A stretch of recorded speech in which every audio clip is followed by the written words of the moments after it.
哎，这马路边上怎么还有小猫呢？这谁家小猫啊？那边上还有2只。走，黑子，咱们走过去看看。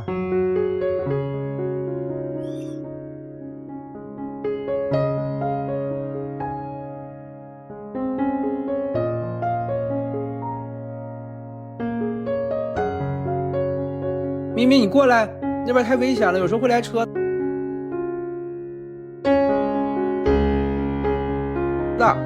你看他俩都在边上，你快过来。哎呦呦呦呦，来了，这小腿儿。哎呦，好小啊，还是个小奶猫。你们怎么在这儿啊？你们妈妈呢？当时找了一圈也没看到妈妈，直到看到这个纸壳箱，然后把纸壳箱一翻开，发现还有只小奶猫，而且里面还有个垫子，好像是衣服吧。这时我就清楚了，这4只小奶猫应该是被遗弃的。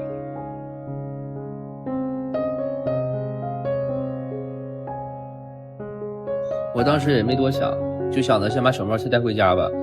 主要当时吧，发现它们的时候在道中间，而且来回过车也很危险。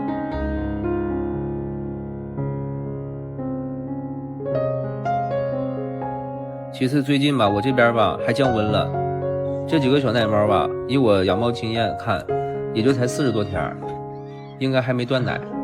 像这样的小奶猫在野外根本没办法生存，只能先把它们带过去另做打算了。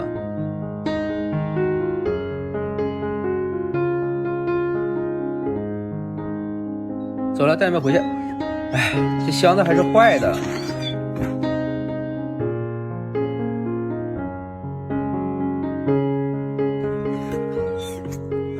哎，只能脱了那个底儿布了，防止它漏下去。哎，这个得需要掌握平衡啊。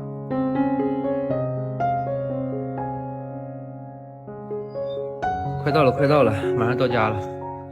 黑子，你等我一下，那我把你那个牵引绳弄下来。你自己走过去啊，我2只手我拿它们，要不不好拿呀。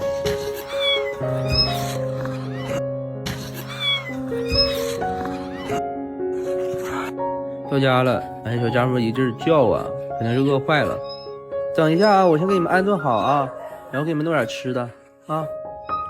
给他们放2楼好了，单独一个房间。之前收养猫用的产房可以放它们。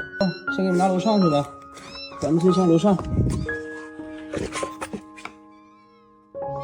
你们先等我一会儿啊，我去楼下给你们拿用的东西。马尔盆也准备一下吧，是不是那小家伙们会用的？这个沙发套给他们用吧，放底下垫上点儿，现在天也冷。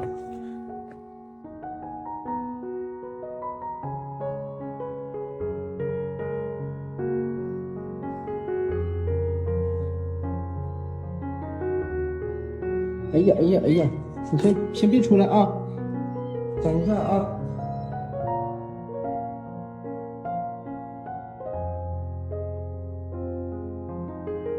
把这个沙发套就放这儿吧，反正还挺暖和的，挺厚的。再铺一层尿垫，主要是怕它们乱尿。哎呀，想出来是吧？等一下就放你们出来了啊！最后一层铺好了，你们就可以出来了。就你总想着出来，来进去之前我检查检查，我看看你性别。哎呀，是个小弟弟呀！哎呀，这是小三花，小三花都不用看了，多半都是妹妹。猫界大美女一枚。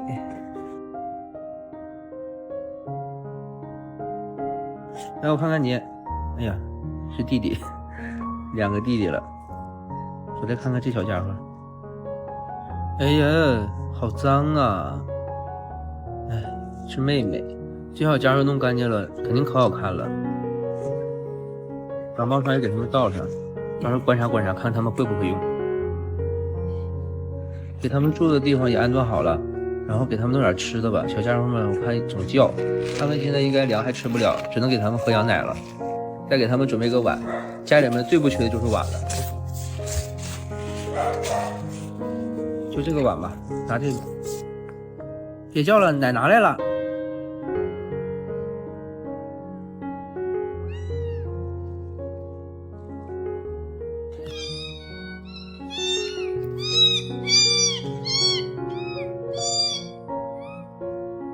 哎呀妈，哎呀妈，哎呀妈，饿的。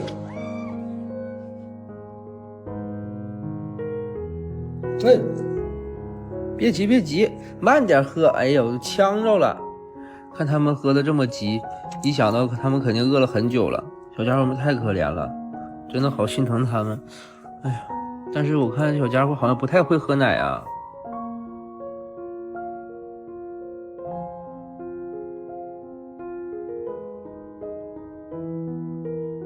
应该是没有这么喝过。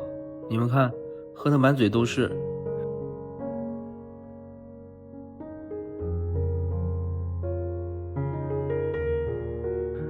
没办法，只能给他们喂了呀。他们还太小了，不会自己喝，那样喝的话很容易呛到肺的。只能说拿那个针管把奶抽出来给他们喂了。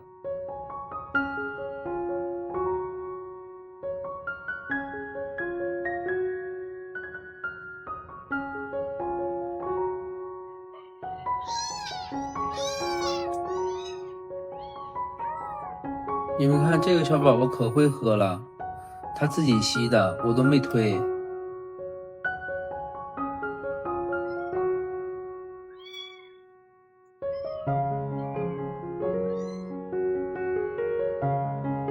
看来小家伙们真的饿了挺久的了，也不知道他们之前经历了什么，主要是也不知道什么情况。要自己家猫生的话，你怎么养小猫？断奶以后你再给它放生啊？现在还没断奶呢，你给它扔出去，那不就是让它死吗？一管都喝完了，等下再喂你吧。给他们挨个都喂了，有些小宝宝吧还不是很会用这个，但是也是一点点给它喂进去的。唯独喂这只猫的时候，我就感觉有点费劲。这小家伙吧，一喂它总是滑步，主要它还老乱动。这小家伙嗓门还大，别乱动了啊，小家伙，多喝点儿，喝饱饱的才有力气喊哦。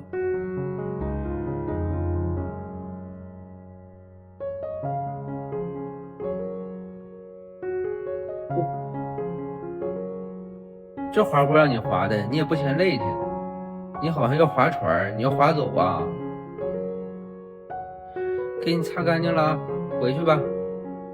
家人们，我给这个小家伙喂奶的时候吧，我就发现这小家伙长得太好看了，而且这脸开的还挺匀称，就是身上有点脏。等到时候大一点了吧，现在小猫太小，到时候给它洗洗澡，弄干净就老漂亮了。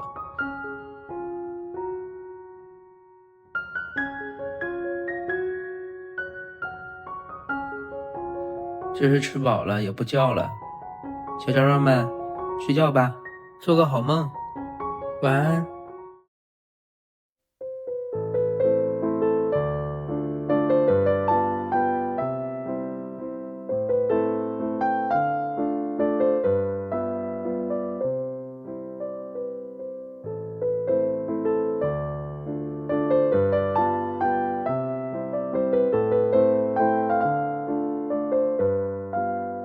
黑子，那边有一只猫，咱们过去问问。你是妈妈吗？我当时还真看到一只猫，然后我就过去问了嘛。它看到我，它就跑，可能是警惕性有点太强，然后我就离近了，我就去问它去了。你孩子是不是丢了？是不是你孩子丢了？你孩子到底丢没丢啊？我给大家分析一下吧。前提猫妈妈是流浪猫的情况下，警惕性很强，看到人都会躲的。它们即使是生完孩子，也不可能说带到人多的地方。我捡到的时候吧，是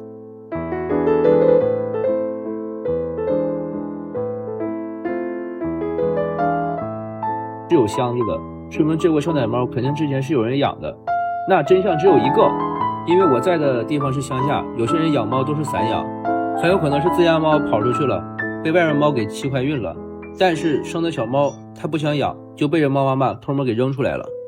但是我想说的是，这窝小奶猫它们还没有断奶，你就给扔出来，到底是怎么想的？我就很气愤，一点不敬畏生命。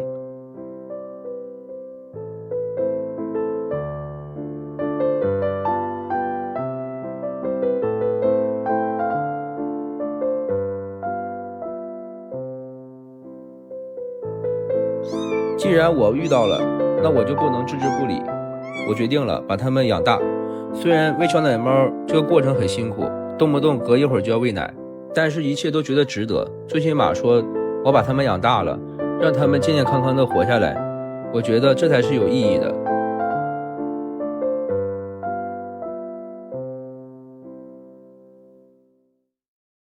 小菊，你咬人手干什么？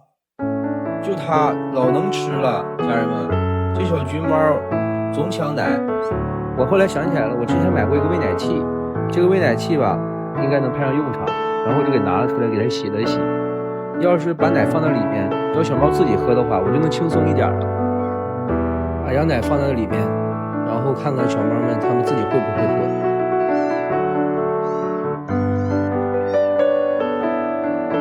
哎呀，它也不吸呀。小菊，来你吸，来果呀。哎，这个橘白也它也不吸呀。后来当我放弃的时候，就准备试试最后一只，我就发现这只小猫它居然吸的可好了。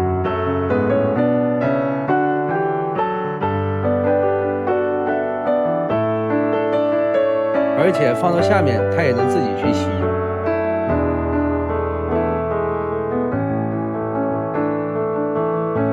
关键我的目的是想让它们4个一起去吸，我就不用一个个去喂了。这样的话，那不还得说这3只我还得拿针管去喂吗？所以说我放弃了，还是说拿针管去喂吧。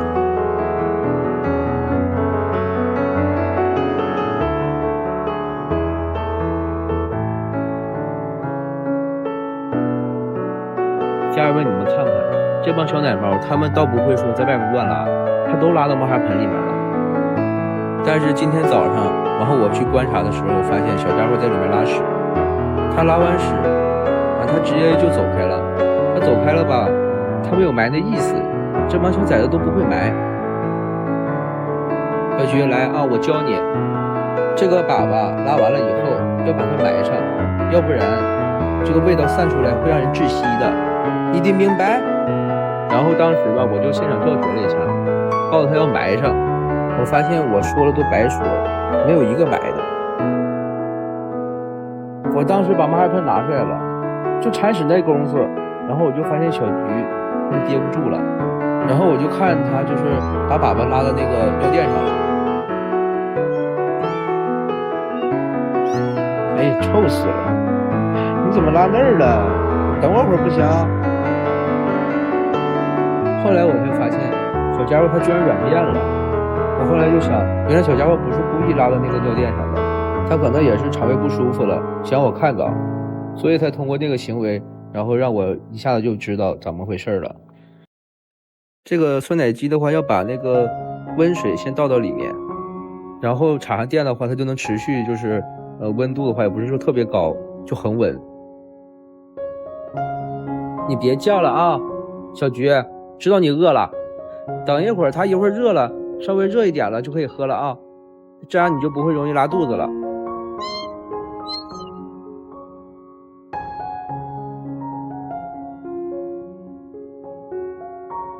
你们看看，给他们买了2个低一点的小碗。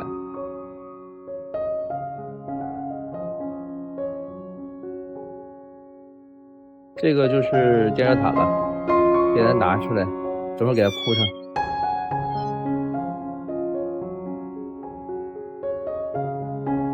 这个设计还挺好的，把这个套上的话，就不怕它们乱咬了。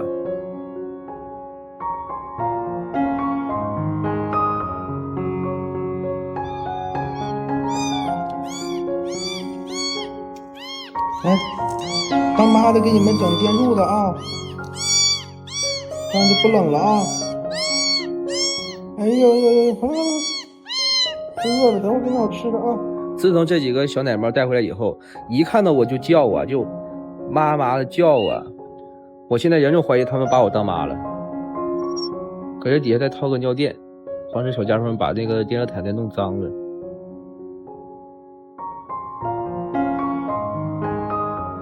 刚刚好温度。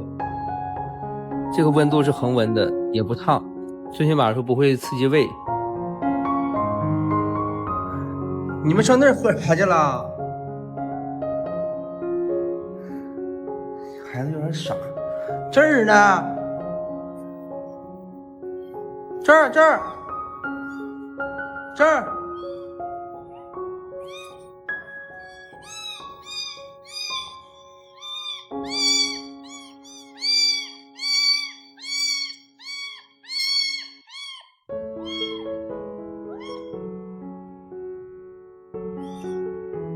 看样子他们都会自己喝了，这样的话我也不用一个个喂了。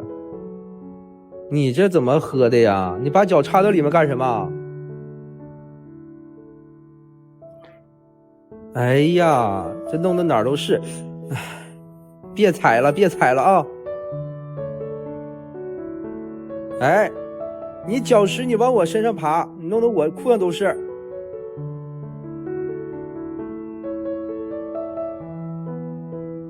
拿个插排，它那个线不够长。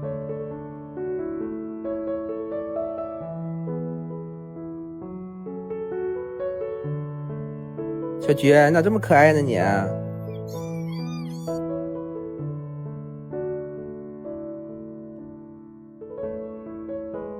我买这个电热毯，它还能定时呢。给他们这个9度有点太高了吧？给它往下调一调，调个6度吧，6度应该能好一点。哎，真是暖和了，也不叫了。就凭你们管我叫妈，当妈的就不能让你们冻着。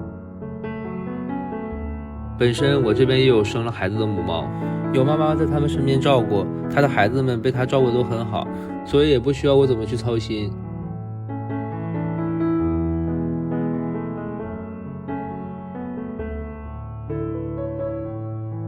相反，看到我捡回来这4只小奶猫，我就很心疼它们。那个时候吧，它们喝完奶吧，饿得特别快，它们一饿吧就哇哇的叫。然后我就回想起我这边的小奶猫，它们当时也是30多天就有小猫去吃罐头了。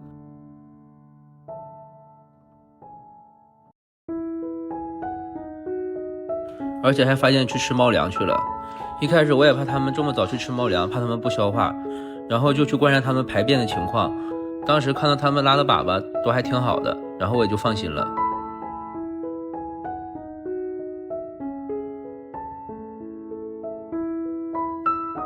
我和它们喝羊奶吧，饿得特别快，然后就给它们拿了主食罐头，然后就想给它们喂一点，看它们吃不吃。饿了。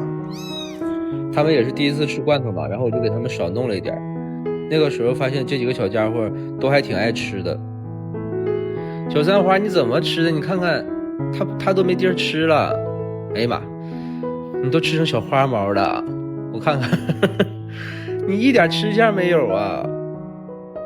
小菊你也是，哎，你吃的满嘴也都是。好了，急的吃去吧。就是这个小橘猫，我就特别喜欢它。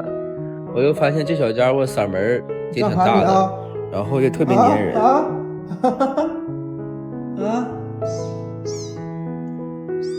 哎呦，你小粘人精你！回来！听话，来过来！过来！就是每天吧，给这几个小家伙喂奶吧，真的也就喂出感情出来了。就想着这4只小奶猫要是没人领养的话，我就自己养了，反正也不差他们这4个小家伙一口吃的了。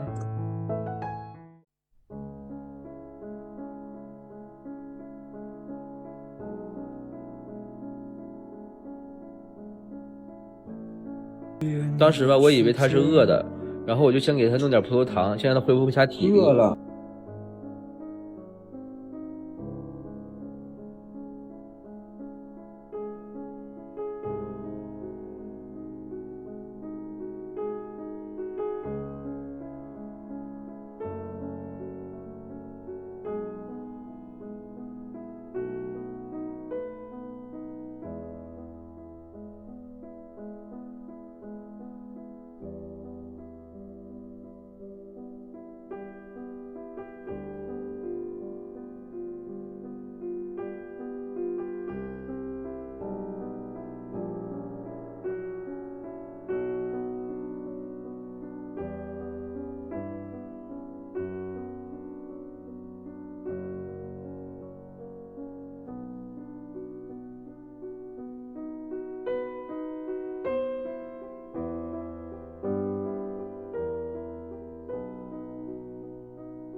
当时给他俩埋完了，我回来就准备给那个虚弱的小猫给他冲点奶喝。